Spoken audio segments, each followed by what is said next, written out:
Hi everyone, ये ब्रिजेश सिंह है। आज हम सीखेंगे कंपैरेटिव के अंदर मिसिंग कैसे सॉल्व करना है।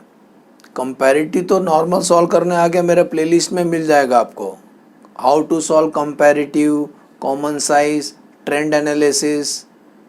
अब कंपैरेटिव के अंदर कभी कभी मिसिंग इंफॉर्मेशन पूछते हैं, देखते हैं तभी कैसे सॉल्व करेंगे हम लोग। बहुत ईजी है, आपको ट्रिक बताऊंगा।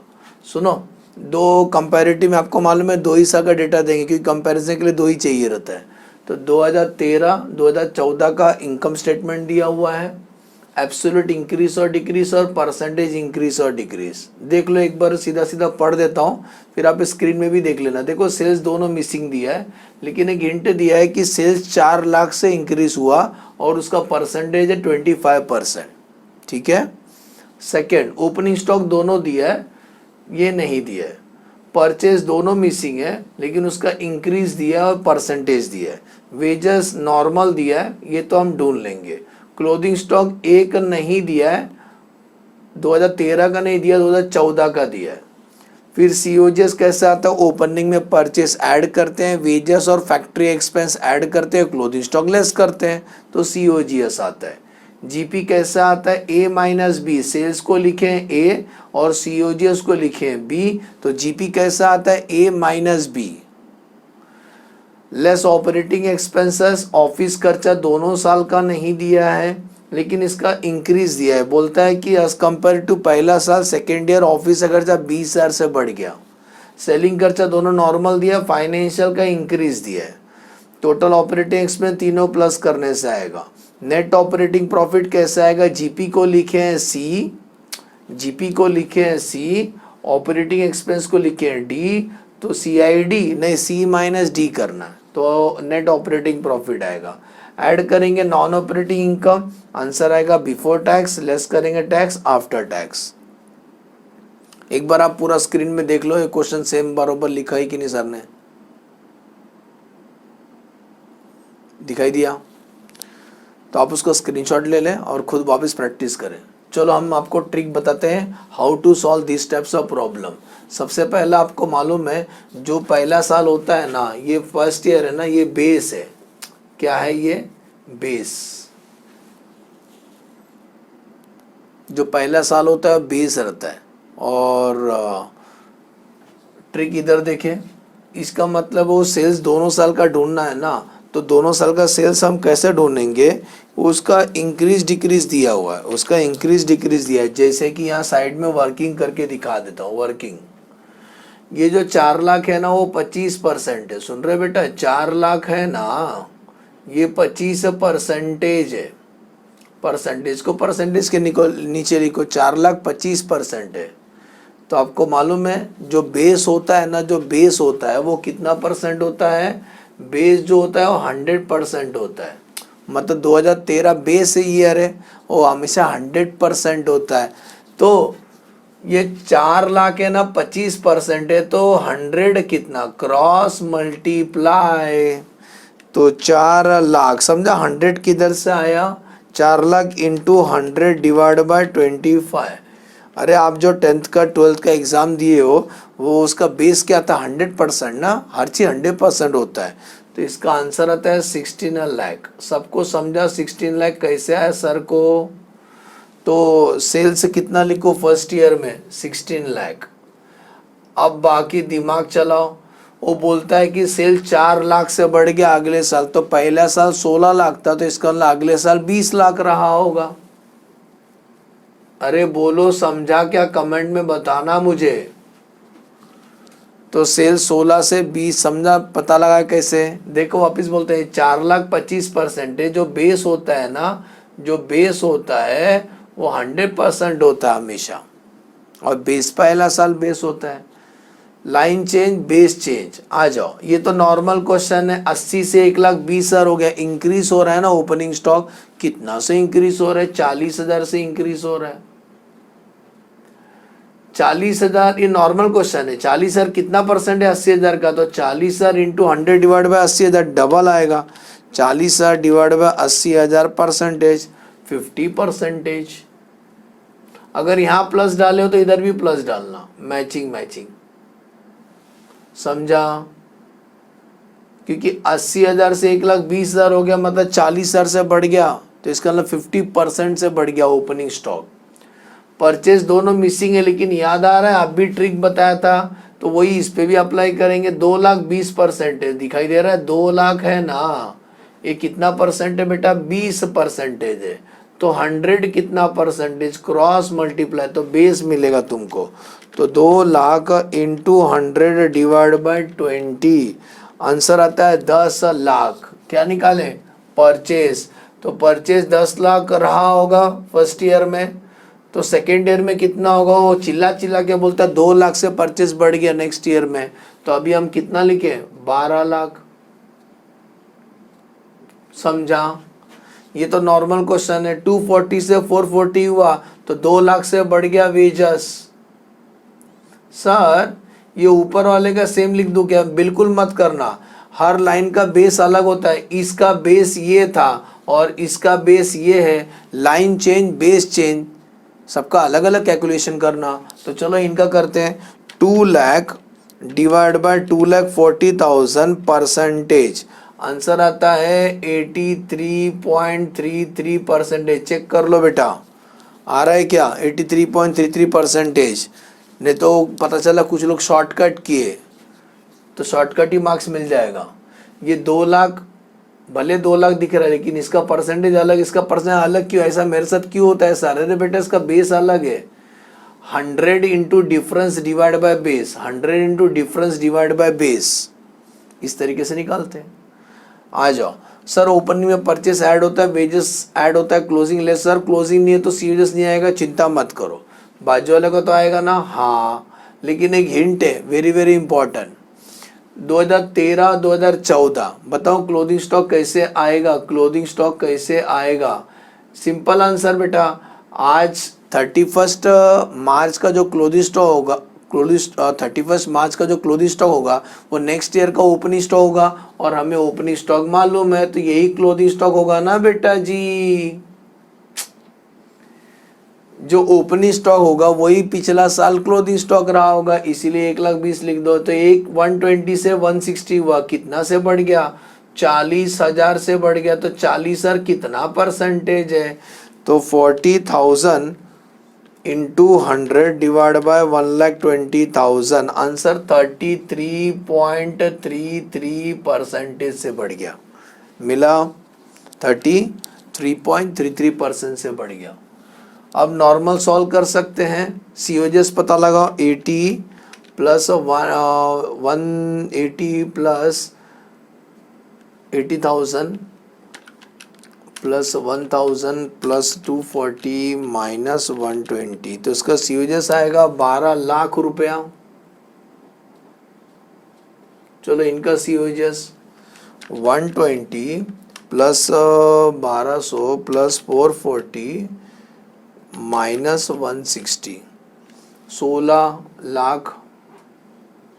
बेटा नॉर्मल क्वेश्चन, 12 लाख से 16 लाख हो गया, 4 लाख से बढ़ गया सीओजीएस, तो 4 लाख कितना परसेंट है 12 लाख का, तो 4 लाख 4 लाख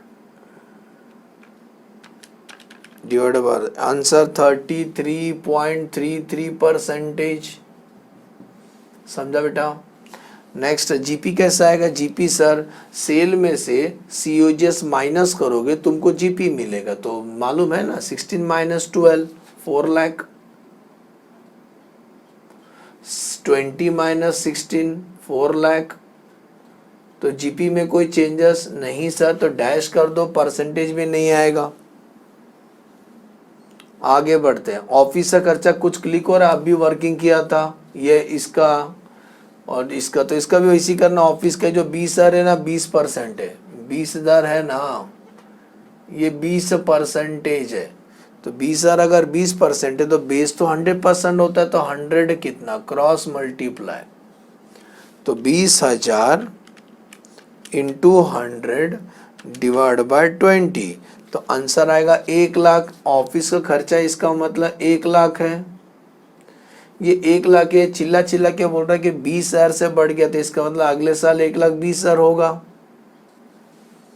ये तो सीधा सीधा क्वेश्चन है। 50,000 से 60,000 हो गया तो 10,000 से इंक्रीज हो गया सेलिंग एक्सपेंसेस। तो 10,000 कितना परसेंट है बेस का, तो 10,000 डिवाइड बाय 50,000 परसेंटेज 20% है।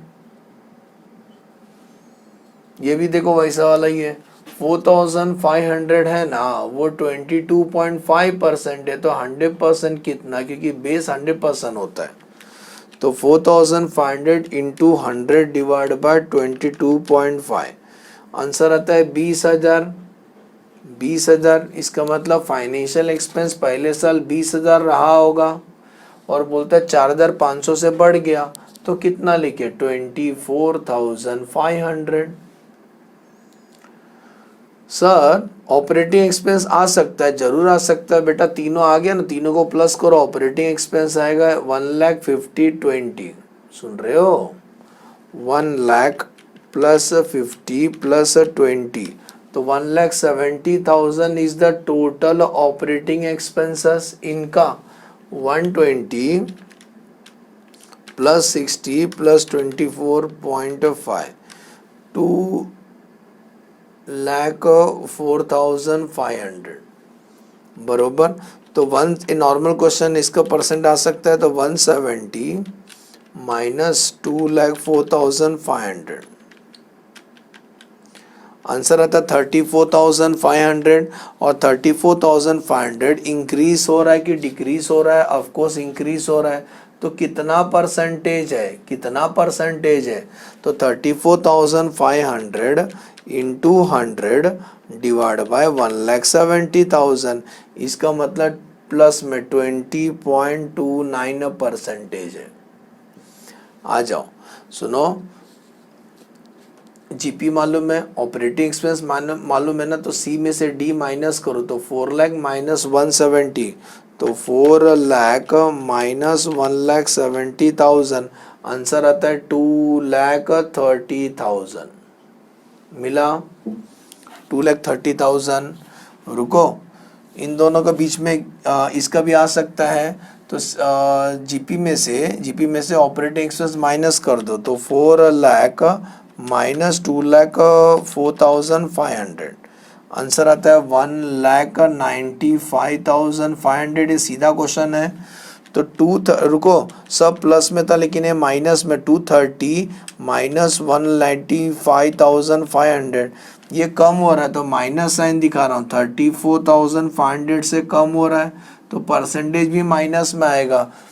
34,500 into 100 divide by 230, 34,500 into 100 divide by 2,30,000, answer आता है 15% से कम हो गया है क्या, operating profit. Non operating income सीधा सीधा 20,000 से 1,00,000 हो गया, 80,000 से इंक्रीज हुआ, तो 80,000 20,000 कितना परसेंट है, तो 80,000 डिवाइड बाय 20,000 परसेंटेज 400% आ रहा है। सुन रहे हो, परसेंटेज ज़्यादा हो सकते हैं, क्यों होता है मालूम है ऐसा, क्योंकि आपका जो बेस है ना वो बहुत छोटा है। 80,000 इंटू 100 डिवाइड बाई 20, जब न्यूमरेटर अमाउंट बड़ा रहेगा एज कम्पेयर टू डिनोमिनेटर, तो आंसर 100% से ज़्यादा आएगा। डिनोमिनेटर में 20,000, न्यूमरेटर में 80,000। आगे बढ़ते हैं, सुनो, इसको ऐड कर, नेट ऑपरेटिंग प्रॉफिट है, इसको ऐड करोगे तो आपको बिफोर टैक्स आएगा, तो 230 प्लस 20, आंसर आएगा 2,50,000। 250 में कितना माइनस करके 210 है, आंसर 40,000 माइनस किया तभी तो 210 आया। इसको ऐड करो 195,500 प्लस 1,00,000, आंसर आता है 2,95,500। कितना माइनस किया इसमें से, तो माइनस करो, डिफरेंस निकालो, 235,500 डिफरेंस, आंसर 60,000 टैक्स पे किया होगा सरकार को। अब ये नॉर्मल क्वेश्चन है बेटा, 250 से कितना बढ़ गया, 2,95,500, आंसर प्लस में 45,500 से बढ़ गया, तो ये कितना परसेंट है इसका, तो 45,500 डिवाइड बाय 250 परसेंटेज, आंसर आता है प्लस में 18.2%। ये भी सीधा सीधा क्वेश्चन है। 40,000 से 60,000 हो गया, मतलब 20,000 से बढ़ गया। तो 20,000 40,000 कितना परसेंट है, तो 20,000 डिवाइड बाय 40,000 परसेंटेज, इसका मतलब 50% से इंक्रीज हुआ है। द लास्ट 2,10,000 प्रॉफिट था आफ्टर टैक्स माइनस 235,500, तो प्रॉफिट कितना से बढ़ा है, 25,500। ये कितना परसेंट है इसका, तो 25,500 डिवाइड बाय 2,10,000 परसेंटेज, आंसर आता है प्लस 12.14%। Problem completed. एज्यूम करता हूँ बेटा समझ में आया कि कंपैरेटिव वाला प्रॉब्लम एग्जाम में आएगा तो कैसे सॉल्व करोगे। बहुत इजी है, बस इसमें खास यही था कि वो याद आना चाहिए, जो भी क्लोथिंग स्टॉक रहता है अगले साल ओपनिंग स्टॉक बनता है, तो ओपनिंग स्टॉक 120 तो बाय डिफॉल्ट क्लोथिंग स्टॉक भी उतना ही रहेगा, वो लिख देना, बाकी नॉर्मल है। और ये वाला ट्रिक याद रहेगा, अगर दोनों का रुपीस नहीं दिया है और आपको परसेंटेज दिया है तो परसेंटेज साइड में लिखो, और आपको मालूम होना चाहिए जो पहला साल होता है बेस रहता है, और बेस हमेशा 100% होता है, बेस हमेशा 100% होता है, तो बाकी निकाल दिया वही स्टाइल से। ओके, तो एज्यूम करता हूँ समझ में अच्छे से। वीडियो कैसा लगा कमेंट में जरूर बताना। Thanks for watching the video. चलो बाय बाय।